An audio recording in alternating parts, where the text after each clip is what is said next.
I just checked my email and I got a commission order for a personalized piece from a customer. So let me show you how I turn a piece of wood like this to this.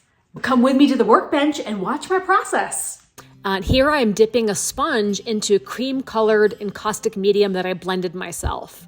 I use zinc oxide. It's that same pigment that keeps you from getting sunburned, and I mix that with plain encaustic medium, and it's on my griddle set at 195 degrees. So I'm just dabbing it on here because I find that this is the most effective way to transfer a lot of medium without spilling it all over the sides, like what might happen if you were just to pour the medium directly onto the wood plank.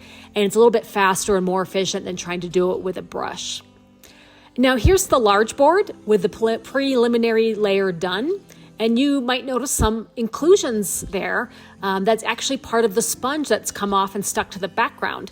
But I don't think of it as a mistake. I actually look for ways to increase overall texture of the piece, and embedded sponge is one of my so-called trade secrets. And now I'm adding more layers of the white encaustic medium over the top. This will give me a nice solid layer to put my flowers on. It'll cover up some of the discoloration from the sponge and just give a more uniform background.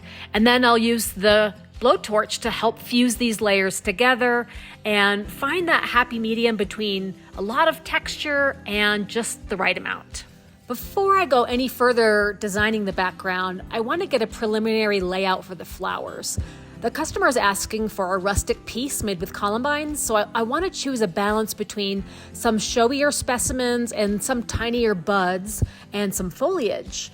When I'm doing a larger piece, I like to include some variety to make it look more authentic. So once I get my initial layout, then I just take everything off piece by piece, very delicate, always trying to not destroy the really super delicate petals of dried flowers.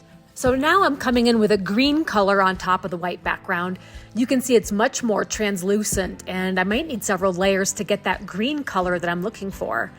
So I fuse it to the white layer with a passing of the blowtorch. In fact, I'm going to take a shortcut, I think, and mix this with actual oil paint.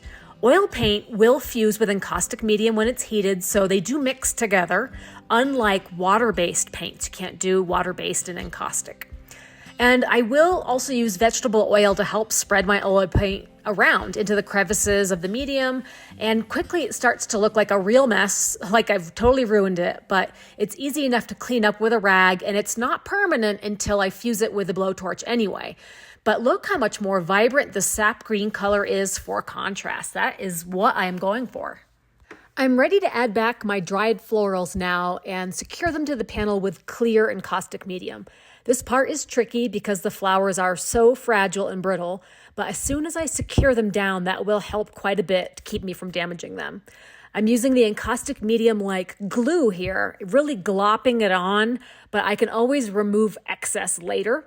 It takes several seconds for the wax to cool down enough to really have a holding effect. So sometimes I just have to wait until it cools down. Sometimes I have to hold the flowers in place till it cools.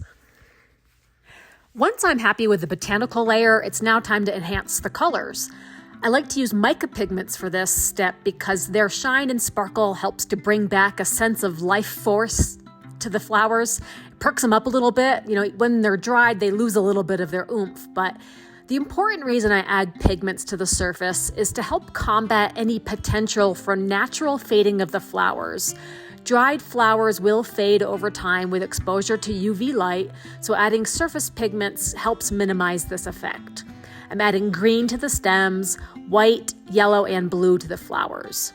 This step is the most time-consuming because powdered pigments will get all over the place and there is a lot of cleanup to be done. For cleaning up, I use a variety of metal tools, and here I'm using a very small wire loop that really gets into the cracks and crevices, and it allows me to scrape away a very top layer of impurities, like say the pigments that migrated away from their designated spot.